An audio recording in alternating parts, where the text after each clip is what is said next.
The way I lost everything made me feel like I was never destined to have anything worthwhile in the first place. However, I turned that mindset around and made it happen. 1-3. The night I lost everything was quiet. No storms, no dramatic music, no warning. Just a phone call that changed the direction of my entire life. I remember sitting at the edge of my bed, staring at the wall while someone on the other end of the line explained what had happened. Their voice sounded distant, like it was traveling through water. There had been decisions made without me.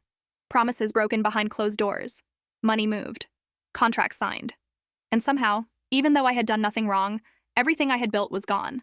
My business, my savings, my reputation, gone overnight because I trusted the wrong people. For years I had believed in partnerships, in teamwork, in loyalty. I built my life on the idea that people who smiled in your face, worked beside you, and called you family would protect the same things you were trying to protect. Instead, they protected themselves. When everything collapsed, the same people who once spoke about loyalty suddenly had explanations, excuses, and long silences. Some stopped answering calls. Some said things like, "There was nothing we could do." Others just disappeared entirely. It was a strange kind of betrayal. Not loud or explosive, but quiet and calculated. Like realizing the ground you were standing on had been hollow the entire time. The days after that felt unreal. I walked through my apartment like a stranger, touching things that suddenly didn't feel like they belonged to me anymore.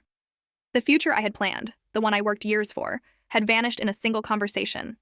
And the hardest part was knowing that I had allowed it to happen. Not intentionally, but through trust, through dependence, through believing that other people's words were as strong as my own. That realization hurt more than losing the money or the business. It meant the person I had been, the woman who relied on others, had led me straight into that collapse. For a while, I thought about fighting it loudly, calling people out, explaining what really happened, trying to defend my name. But one night, sitting alone in the dark, I realized something. None of the people responsible were losing sleep. None of them were panicking about the damage they caused. The only person suffering was me.